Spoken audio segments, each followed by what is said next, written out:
La degradación de la Iglesia, capítulo 2. El equipamiento que Dios le dio a la Iglesia. El soplo de Jesús para infundirse en el espíritu de los discípulos, la noche del día de la resurrección y el derramamiento del Espíritu Santo el día de Pentecostés, conlleva en sí una serie de eventos que debemos considerar detenidamente, para que tengamos revelación y podamos entender qué es la Iglesia, cómo fue constituida en sus comienzos, y comprendamos que esta es la realidad que el Señor quiere recuperar en estos últimos tiempos para concluir su plan. Dios no desea que sus hijos discutan acerca de si la señal de que han sido bautizados en Él es hablar en lenguas, o cuál de los dones es el más importante en la Iglesia, si el de hablar en lenguas o el de hacer milagros o el de producir sanidades. El hecho de que el Espíritu haya llenado a los hijos de Dios interior y exteriormente requiere que nosotros vayamos en humildad a su trono a rogarle que nos dé sabiduría y revelación para conocer todos estos hechos y relacionarlos con su voluntad, y que a la vez nos dé visión en nuestro entendimiento para que podamos discernir y ver qué es lo que Él desea y qué es lo que está haciendo. Veamos entonces lo que el Señor como Espíritu nos ha dado para que podamos tener un disfrute continuo de todas sus riquezas. Primero, la naturaleza divina. En primer lugar, debemos ver que el Espíritu Santo que fue inoculado y derramado en y sobre los discípulos es Dios mismo. Él no es un tercio de Dios ni una parte de Dios, sino que Él es Dios completo. Dios es Espíritu. ¿Por qué llenó Satanás tu corazón para que mintieses al Espíritu Santo? No has mentido a los hombres, sino a Dios. Juan 4, versículo 24, y Hechos capítulo 5, versículos 3 y 4. Como el Espíritu Santo es Dios, entonces hemos recibido a Dios mismo con todo lo que Él es. Sus atributos, sus virtudes y todas sus características moran en nuestro espíritu. En otras palabras, todo lo que Dios es está en nuestro espíritu, con el fin de que nosotros disfrutemos de esas riquezas, llenemos con ellas nuestra alma y de esa manera expresemos a Dios en plenitud. Los atributos de Dios. Dios en su esencia tiene una gran cantidad de características, de las cuales destacamos las siguientes. Justicia. Dios es justo y es la justicia misma, y como tal está en nuestro espíritu. Desde allí Él anhela que abramos nuestra alma y nuestro corazón para que los llene, y una vez llenos de Él, expresemos su justicia en nuestros actos, en nuestro diario vivir. La justicia de Dios tiene que ver con su carácter recto. En Dios no hay nada torcido ni corrupto, sino que Él está lleno de pureza. Nosotros estábamos llenos de injusticia, y nuestra naturaleza era injusta. Pero por medio de la obra redentora de Dios en el Señor Jesús, ahora somos justicia de Dios en Él. Al que no conoció pecado, por nosotros lo hizo pecado, para que nosotros fuésemos hechos justicia de Dios en Él. Segunda a los Corintios 5, versículo 21. Luz. Dios es luz y como tal vive en nuestro espíritu. Este hecho nos permite vivir en su luz y no andar en tinieblas, sino que llenándonos de la luz, la manifestemos en toda ocasión y llevemos luz a otros. Dios es luz y no hay ningunas tinieblas en Él. Si decimos que tenemos comunión con Él y andamos en tinieblas, mentimos y no practicamos la verdad. Pero si andamos en luz como Él está en luz, tenemos comunión unos con otros, y la sangre de Jesucristo su Hijo nos limpia de todo pecado. Primera de Juan capítulo 1, versículos 5 al 7. Un hecho maravilloso de la redención es que antes estábamos en el reino de las tinieblas, y el Señor nos ha trasladado de ese reino de oscuridad al reino de la luz del Hijo de su amor, el cual nos ha librado de la potestad de las tinieblas y trasladado al reino de su amado Hijo. Colosenses 1:13. En la medida que disfrutamos del Espíritu con todas sus riquezas, vamos siendo llenos de la luz de Dios, y esa luz no está en nosotros para que la mantengamos oculta, sino para hacer que alumbre a todos los que están en la casa de Dios, la iglesia. Vosotros sois la luz del mundo. Una ciudad asentada sobre un monte no se puede esconder. Ni se enciende una luz y se pone debajo de un almud, sino sobre el candelero, y alumbra a todos los que están en casa. Así alumbre vuestra luz delante de los hombres, para que vean vuestras buenas obras y glorifiquen a vuestro Padre que está en los cielos. Mateo capítulo 5 versículos 14 al 16. Amor. Dios es amor y como tal vive en nuestro espíritu, para que disfrutando de su amor podamos expresar el amor por Él y por los hermanos, sus hijos y aún por todas las personas. Dios es amor y el que permanece en amor, permanece en Dios y Dios en Él. Primera de Juan 4, versículo 16. Aquí debemos tener claridad de que el amor no es un sentimiento pasajero que en un momento se manifiesta y a los pocos segundos cambia. Ese es un amor carnal que no puede agradar a Dios.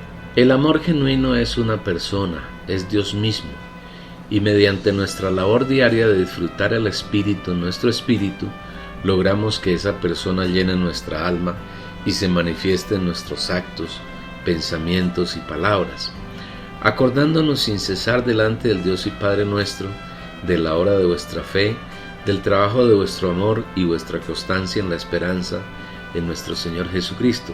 Primera Tesalonicenses 1:3. Solamente podemos amar a Dios y a las personas si mediante nuestro disfruto diario de todas las riquezas que Dios ha puesto en nuestro espíritu, le permitimos que llenen nuestro corazón hasta que rebosemos y manifestemos a Dios como amor.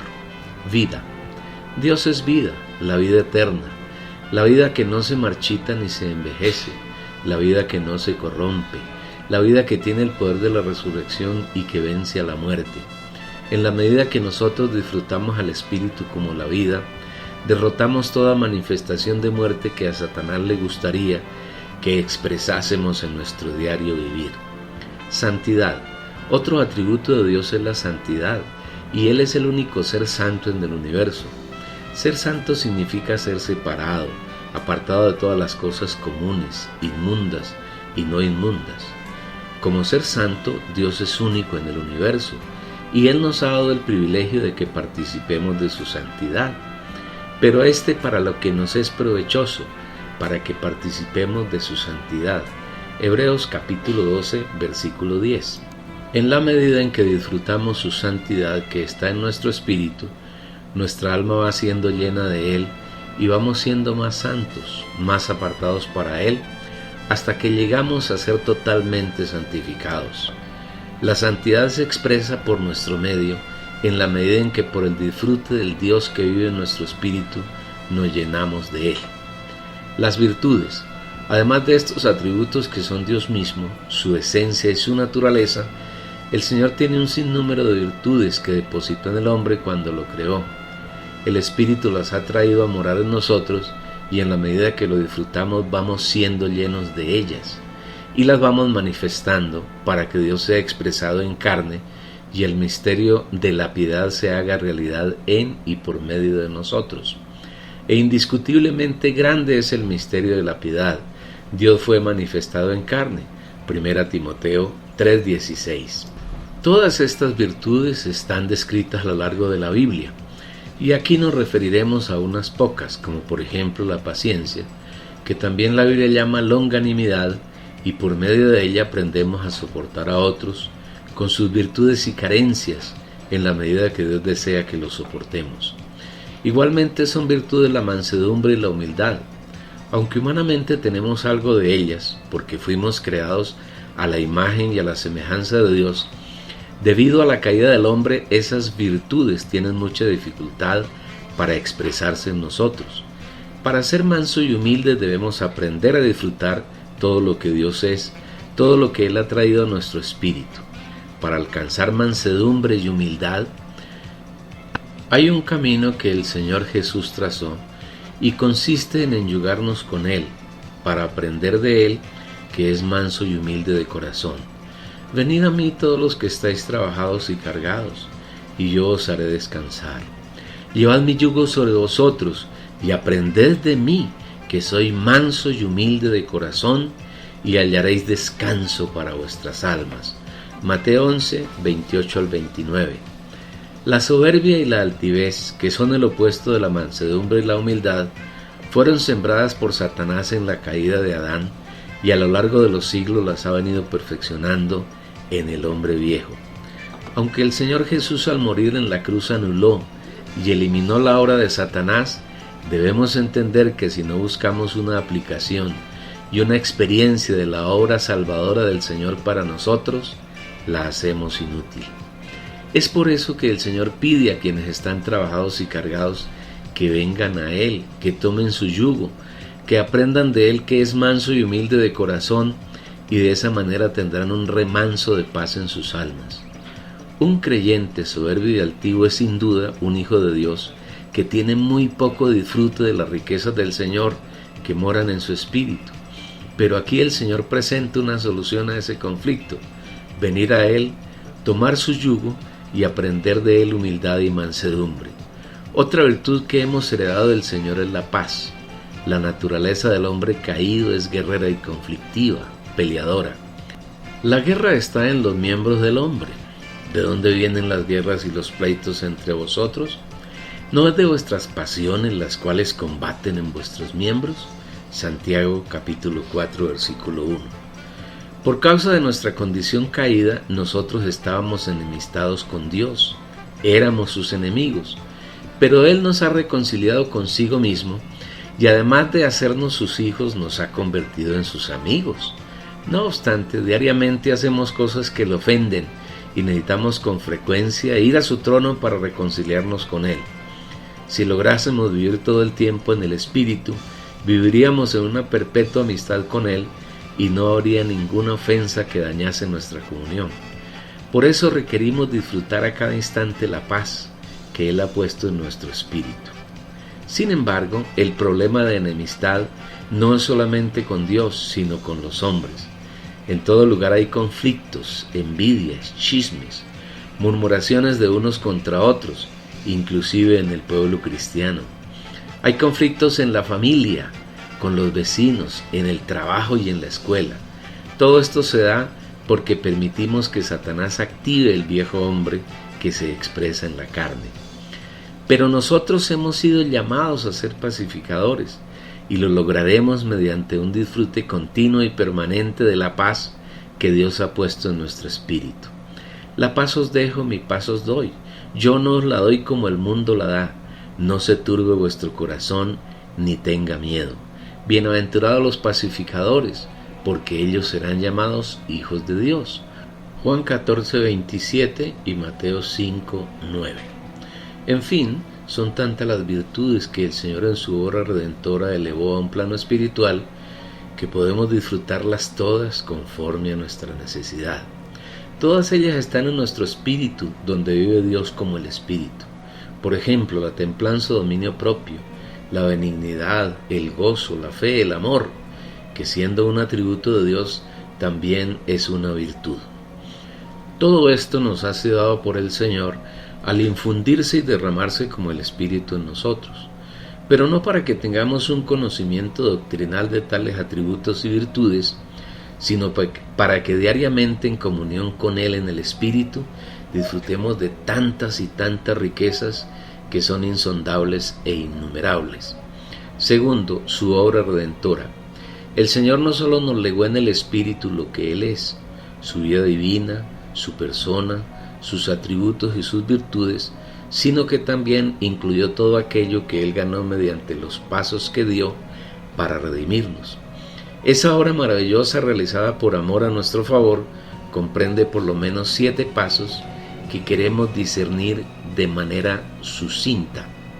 La encarnación fue el primer paso que el Señor dio en su obra redentora.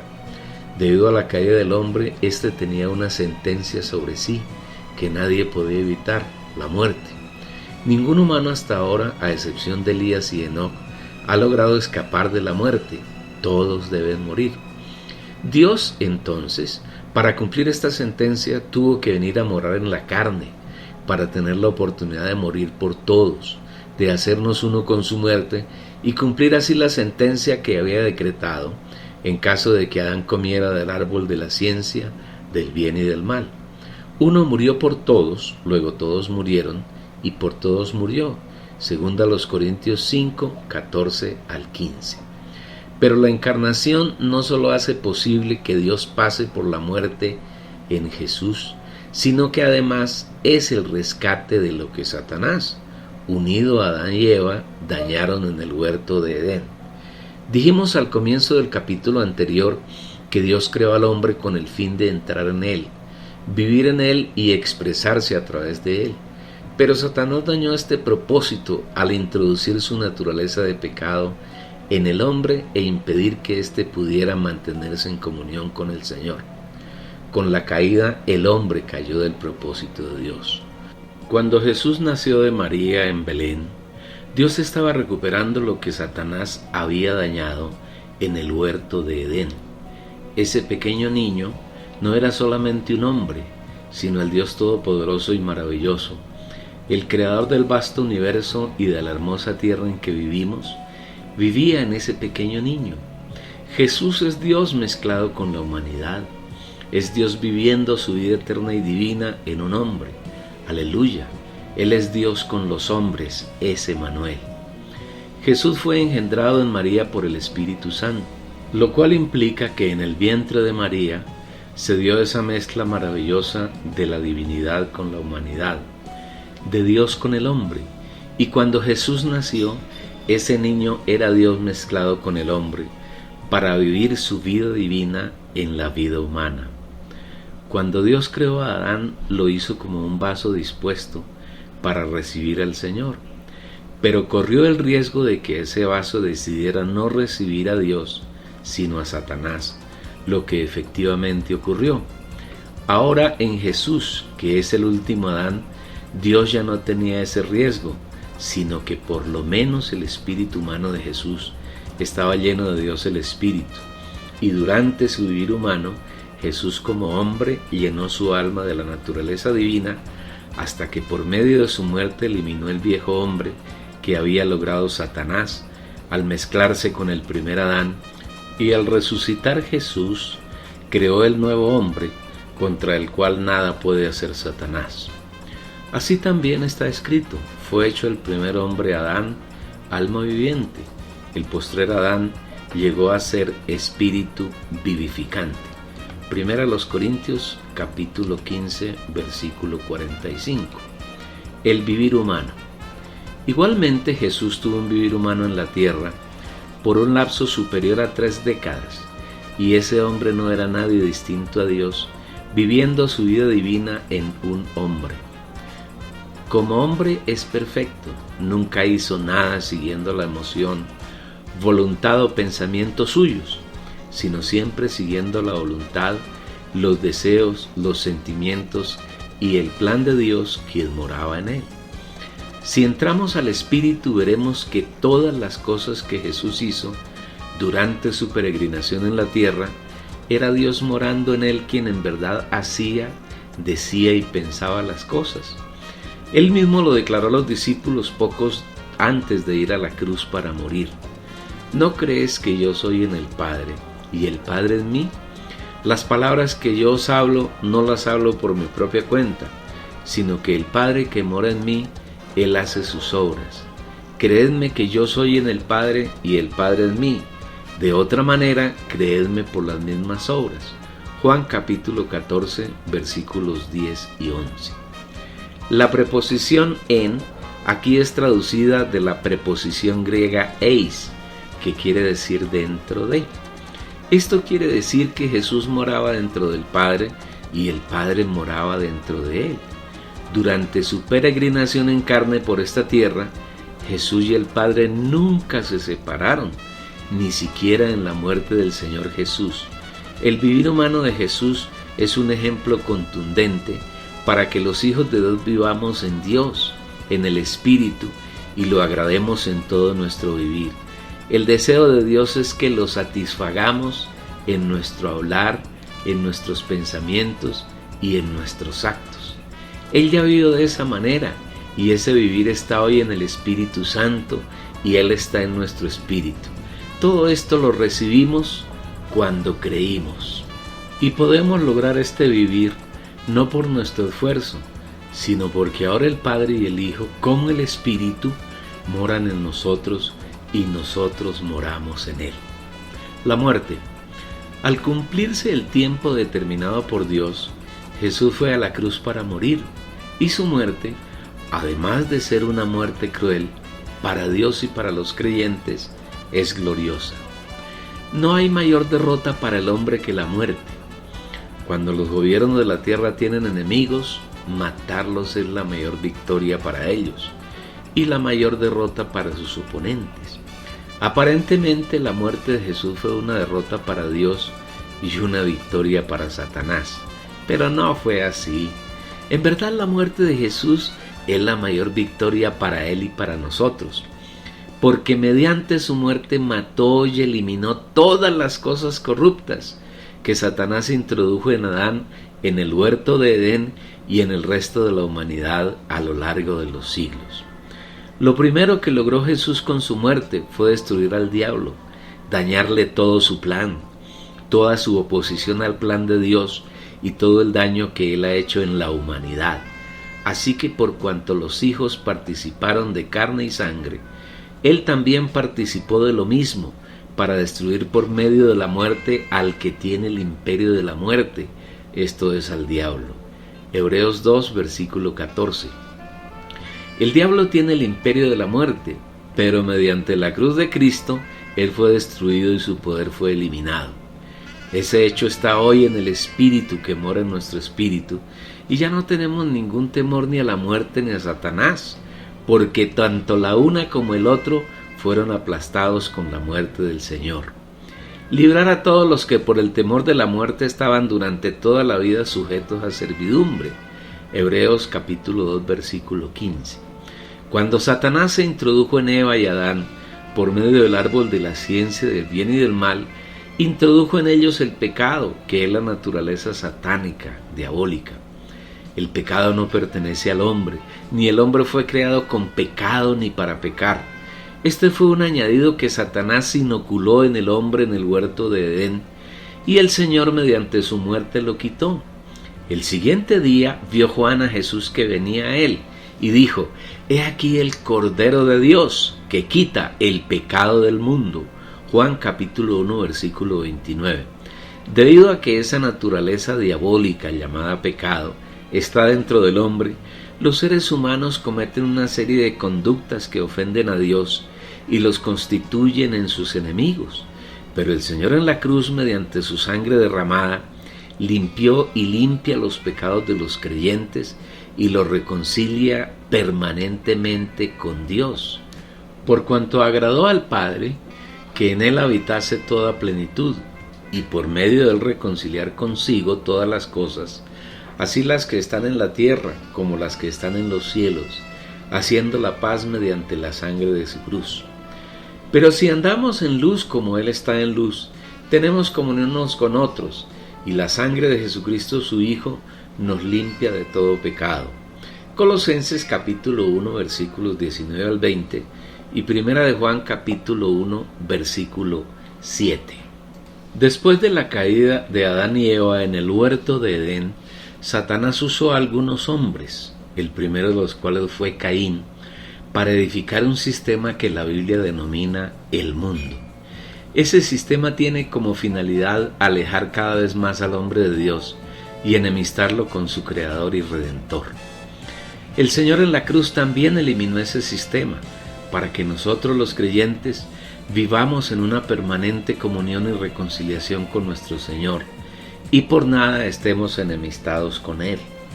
Oh almas adúlteras, ¿no sabéis que la amistad del mundo es enemistad contra Dios?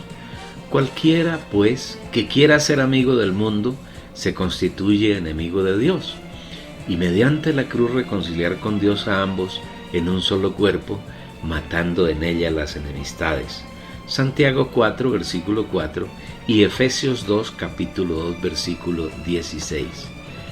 Mediante su muerte en la cruz, el Señor Jesús cumplió la sentencia que Dios había proferido contra la raza humana en el huerto de Edén, cuando le advirtió a Adán que si comía del árbol de la ciencia del bien y del mal, morirías. Mas del árbol de la ciencia del bien y del mal no comerás, porque el día que de él comieres, ciertamente morirás. Génesis capítulo 2, versículo 17. Efectivamente, Adán comió de ese árbol y echó sobre sí y sobre la raza humana la sentencia de muerte, sentencia de la que ni siquiera Dios podría retractarse, porque no está dentro de su naturaleza arrepentirse de algo que en justicia ha determinado. Debido al pecado, toda la raza humana podría morir y no se adelantaría nada, sencillamente todos se perderían. Pero Dios no iba a permitir que Satanás obtuviera una victoria, y por esa razón Dios se hace hombre y muere por todos los hombres, para que nosotros pudiésemos regresar a Él y su propósito y cumplir su plan. En fin, la muerte del Señor Jesús es tan completa que mediante ella fueron eliminados todos los obstáculos que nos impedían acercarnos a Dios para ser uno con Él, para vivir en su presencia, para agradarlo y para cumplir su voluntad. Por esta razón el Señor Jesús hace una declaración a sus discípulos en Juan 16, 7 y en 14, versículos 2 y 3. Pero yo os digo la verdad, os conviene que yo me vaya, porque si no me fuera, el Consolador no vendría a vosotros, mas si me fuere, os lo enviaré. En la casa de mi Padre muchas moradas hay. Si así no fuera, yo os lo hubiera dicho. Voy pues a preparar lugar para vosotros, y si me fuere y os prepararé el lugar, vendré otra vez y os tomaré a mí mismo, para que donde yo estoy, vosotros también estéis. En el pasaje citado, la ida de Jesús fue su muerte y la venida es su resurrección. Ahora, nosotros los hijos de Dios, no tenemos ningún estorbo para acercarnos confiadamente al trono de Dios, para recibir y disfrutar todas sus riquezas, porque mediante su muerte Él allanó el camino para que podamos vivir en lugares celestiales. Así que, hermanos, teniendo libertad para entrar en el lugar santísimo por la sangre de Jesucristo, por el camino nuevo y vivo que Él nos abrió a través del velo, esto es de su carne. Acerquémonos pues confiadamente al trono de la gracia, para alcanzar misericordia y hallar gracia para el oportuno socorro. Y juntamente con Él nos resucitó y asimismo nos hizo sentar en los lugares celestiales con Cristo Jesús. Hebreos capítulo 10, versículos 19 y 20, capítulo 14, versículo 16 y Efesios capítulo 2, versículo 6. Como podemos ver, la muerte de Jesús no fue una derrota para Dios ni para nosotros, sino una excelente victoria, mediante la cual Dios nos ganó a nosotros y nosotros lo ganamos a Él. Mediante su muerte Jesús aplastó a la misma muerte y nos liberó de ella. La muerte ya no tiene ningún efecto sobre nosotros. La resurrección. Desde el momento en que el hombre Jesús comenzó a morir en su carne, comenzó a operar en él el poder de la vida de resurrección, que es Dios mismo, porque Él es vida. Cuando el cuerpo de Jesús se levantó de la tumba, ocurrió el hecho más maravilloso en la historia del universo. La muerte fue totalmente vencida y aplastada. La muerte, con su inmenso poder, no fue capaz de retener a Jesús, fue totalmente derrotada. Al cual Dios levantó, sueltos los dolores de la muerte, por cuanto era imposible que fuese retenido por ella. Hechos capítulo 2, versículo 24. El Señor no hizo esta obra para Él, sino para nosotros, aquellos que hemos sido predestinados antes de la fundación del mundo para estar en su gloria. Si algo esclaviza a la humanidad, es el temor a la muerte, y aún nosotros antes de estar en el Señor temíamos mucho a la muerte. Pero cuán glorioso es el hecho de que cuando el Señor Jesús resucitó, su resurrección fue incluida en el Espíritu Santo, y cuando ese Espíritu fue inoculado en los discípulos la noche de la resurrección, y luego derramado sobre 120 y también sobre 3,000 más el día de Pentecostés, el poder de la resurrección vino a morar en ellos, y hoy ese poder está en nosotros, y ya no tememos más a la muerte, porque su poder sobre nosotros fue completamente anulado, y librar a todos los que por el temor de la muerte estaban durante toda la vida sujetos a esclavitud. Hebreos capítulo 2, versículo 15. Satanás esclaviza a la humanidad mediante el temor a la muerte y la somete a servidumbre, pero nosotros los creyentes somos totalmente libres de su temor y vivimos en resurrección. Ya nada tenemos que ver con la muerte. Mediante la resurrección de Jesús fuimos totalmente liberados de ella. La ascensión. Una vez Jesús hubo resucitado, se sopló como el espíritu de vida dentro del espíritu de sus discípulos, y en esa condición durante 40 días, en diversas ocasiones, se les apareció, para enseñarles que, aunque no lo vieran, Él estaba con ellos, y así permanecería hasta la consumación del siglo, cuando nuevamente podremos volver a estar en su presencia plenamente. He aquí yo estoy con vosotros todos los días, hasta el fin del siglo. Mateo capítulo 28, versículo 20. Mediante la ascensión, el Señor como hombre se puso por encima de las huestes diabólicas, de Satanás, del mundo y de todas las cosas que estorban el desarrollo del plan de Dios. Aún los mismos cielos están contaminados por el diablo, y por eso el Señor Jesús subió por encima de los cielos. El que descendió es el mismo que también subió por encima de todos los cielos para llenarlo todo. Efesios capítulo 4, versículo 10. Y es más sublime, elevado que los cielos, porque tal sumo sacerdote nos convenía, santo, inocente, sin mancha, apartado de los pecadores y hecho más sublime que los cielos. Hebreos 7, versículo 26. Debemos ver que esa ascensión no incluye solamente al Señor Jesús, sino que nosotros fuimos incluidos en ella. Y hoy, estando en el Espíritu, estamos sentados con Él en lugares celestiales. Y juntamente con Él nos resucitó y asimismo nos hizo sentar en los lugares celestiales con Cristo Jesús. Efesios 2, versículo 6. Si tenemos realidad de la ascensión del Señor Jesús y no consideramos ese evento como algo que no tiene ninguna relación con nosotros, sino que lo realizamos cada día en nuestro espíritu, veremos que no hay dificultad, ni circunstancia, ni hecho que esté por encima de nosotros. Estamos sentados en lugares celestiales con Cristo Jesús. Entronización. Jesús hombre, después de su ascensión, fue entronizado como Dios sobre todo el universo. A este Jesús, a quien vosotros crucificasteis, Dios le ha hecho Señor y Cristo, por lo cual Dios también le exaltó hasta lo sumo y le dio un nombre que es sobre todo nombre, para que en el nombre de Jesús se doble toda rodilla, de los que están en los cielos y en la tierra y debajo de la tierra, y toda lengua confiese que Jesucristo es el Señor, para gloria de Dios Padre. Hechos 2:36, Filipenses capítulo 2, versículos 9 al 11.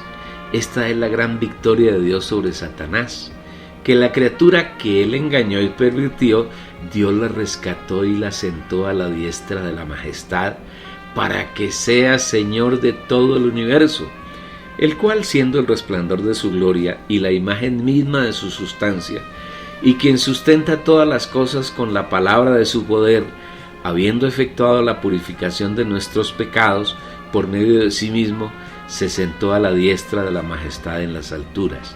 Hebreos capítulo 1, versículo 3. Y no solo Jesús es objeto de esta gloria, sino que Él está preparando en este tiempo y también en el pasado a un grupo de sus hijos para que sean vencedores y reinen con Él en la manifestación plena del reino de los cielos, que es el reino milenario. Cuando los creyentes vivimos en el Espíritu, tenemos la realidad de estar sentados en lugares celestiales en Cristo Jesús. Y juntamente con Él nos resucitó y asimismo nos hizo sentar en los lugares celestiales con Cristo Jesús. Efesios capítulo 2, versículo 6. Glorificación. Jesús como Dios, como Hijo de Dios eternamente, en la eternidad pasada estaba en la gloria de Dios. Es decir, su vivir era en la plenitud de la gloria de Dios. Y para ejecutar todo el proceso de redención, se despojó a sí mismo, dejó su gloria, se hizo hombre, y en la condición de hombre se hizo esclavo, fue obediente hasta la muerte y muerte de cruz. Y debido a eso Dios lo exaltó hasta lo más elevado y lo introdujo nuevamente en la gloria. Ahora pues, Padre, glorifícame tú junto contigo con aquella gloria que tuve contigo antes que el mundo fuese. Haya pues en vosotros este sentir que hubo también en Cristo Jesús, el cual siendo en forma de Dios, no estimó el ser igual a Dios como cosa a que aferrarse, sino que se despojó a sí mismo tomando forma de siervo, hecho semejante a los hombres, y estando en la condición de hombre se humilló a sí mismo, haciéndose obediente hasta la muerte y muerte de cruz. Por lo cual Dios también le exaltó hasta lo sumo, y le dio un nombre que es sobre todo nombre, para que en el nombre de Jesús se doble toda rodilla de los que están en los cielos y en la tierra y debajo de la tierra, y toda lengua confiese que Jesucristo es el Señor, para gloria de Dios Padre. Juan 17, versículo 5 y Filipenses capítulo 2, versículos 5 al 11. Durante su encarnación, vivir humano y muerte en la cruz, Jesús no dejó de ser Dios, pero al encarnarse de manera voluntaria, por amor a nosotros, se despojó de su gloria y a esa gloria anheló volver siempre. Por eso la oración que profiere en Juan 17, 5. Ahora pues, Padre, glorifícame tú al lado tuyo, con aquella gloria que tuve contigo antes que el mundo fuese. Después de morir, resucitar y ascender, Él volvió a tomar el lugar que le corresponde en la gloria de Dios, pero ahora con un ingrediente adicional, la humanidad. La raza humana está ahora en gloria en Jesús. Recabamos que la gloria de Dios es el ámbito, la esfera donde Dios vive, donde Dios actúa y donde Dios gobierna, y es un ámbito totalmente puro e incontaminado. A esta esfera, Satanás, ni los ángeles caídos, ni los demonios, ni los hombres no regenerados pueden penetrar ni disfrutarla. Una mirada en el espíritu de los capítulos 4 y 5 de Apocalipsis nos pueden mostrar ese maravilloso panorama de la gloria de Dios, a la cual el Señor nos da entrada mediante nuestro espíritu, de acuerdo con lo que le ocurrió a nuestro hermano Juan en esa porción de la Biblia. Todos estos aspectos que hemos descrito de manera por demás breve son los que recibieron los discípulos, primero en el lugar donde se encontraban la noche del día de la resurrección, y 50 días después el día de Pentecostés, cuando 120 de ellos esperaban en el aposento alto. Igualmente todas esas riquezas fueron depositadas en nuestro espíritu cuando creímos en el Señor Jesús y lo recibimos como el Espíritu en nuestro espíritu. Este es el equipamiento con el que Dios ha dotado a la iglesia para que lo obedezca, lo agrade y lo satisfaga, haciendo su voluntad. Y eso hicieron aquellos 120 santos que estaban sentados en el aposento alto el día de Pentecostés. Lo mismo hicieron Pedro y los 11 cuando, impelidos por el Espíritu Santo, se levantaron y por medio de ellos habló a los judíos que estaban en aquel lugar, oyendo hablar las maravillas de Dios. Como resultado del accionar del Espíritu por medio de los hermanos, más de 3,000 almas fueron salvas y agregadas a la iglesia.